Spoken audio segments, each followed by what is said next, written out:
Magpakumbaba.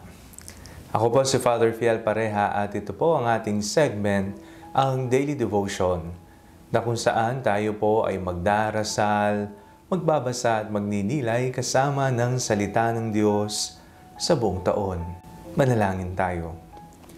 Sa ngalan ng Ama, ng Anak at ng Espiritu Santo. Amen. Halina, Banal na Espiritu, liwanagan mo ang aming puso at isip, nang maunawaan at may sa buhay namin ang iyong salita. Amen.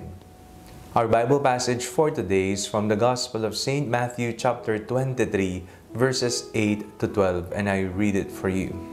But you are not to be called Rabbi, for you have one teacher, and you are all students. And call no one your father on earth, for you have one Father, the one in heaven. Nor are you to be called instructors, for you have one instructor, the Messiah. The greatest among you will be your servant. All who exalt themselves will be humbled, and all who humble themselves will be exalted. Sa harapan ng taong mayabang, sa harapan ng taong mapagmataas, huwag kang tutulad. Huwag mo ring itataas ang iyong sarili. Huwag ka ring magiging mayabang, bagkus, lagi mong tatandaan ang sinabi ng Diyos, magpakumbaba, ibaba ang sarili. Ikaw ang umunawa.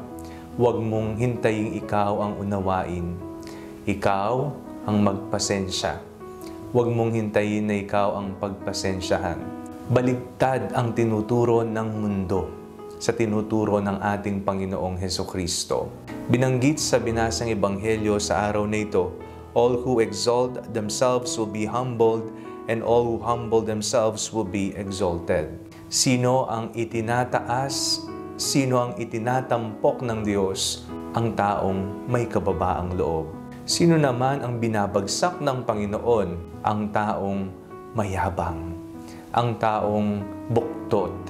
Ang taong mataas ang tingin sa kanyang sarili na tila ba pati Diyos ay nagkakamali at kailangang mag-adjust para sa kanyang kayabangan. Ito po ang habilin sa atin ng Panginoon. I-practice ang kababaang loob. Ngayong araw na ito, ipinagdiriwang po natin ang kapistahan ni San Agustin ng Hippo. Alam po natin ang kanyang karanasan.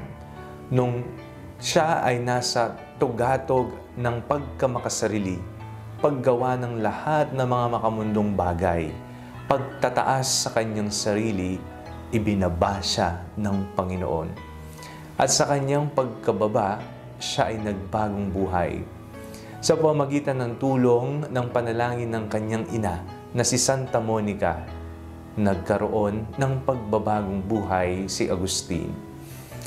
Katulad ni Agustin, kapag nakikita nating mataas na tayo, o kaya na may nararanasan na natin ang lahat ng kayabangan sa mundong ito, sana wag tayong matakot na kapag ibinaba tayo ng Panginoon, kundi gamitin natin ito upang pagnilayan at isipin. Tinatawag ba ako ng Panginoon para sa pagbabagong buhay? Naway maging bukas tayo sa anumang ibigay sa atin ng Panginoon, higit lalo ang kababaang loob, pagbabagong buhay, pagtalima sa kalooban ng Panginoon, kagaya ni San Agustin ng Hippo.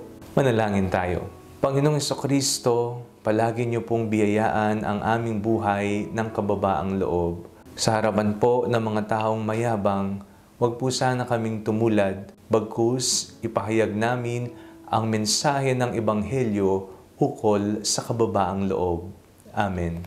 Sa ngalan ng Ama, ng Anak at ng Espiritu Santo. Amen.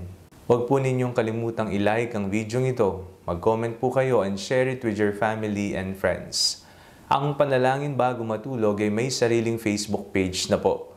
Huwag niyo pong kakalimutang mag-like at mag-follow dito, and do not forget to subscribe to our YouTube channel. I-click niyo lamang po ang link na nasa description ng video ito, o kaya naman po, just search Father Fiel Pareha. God bless you po.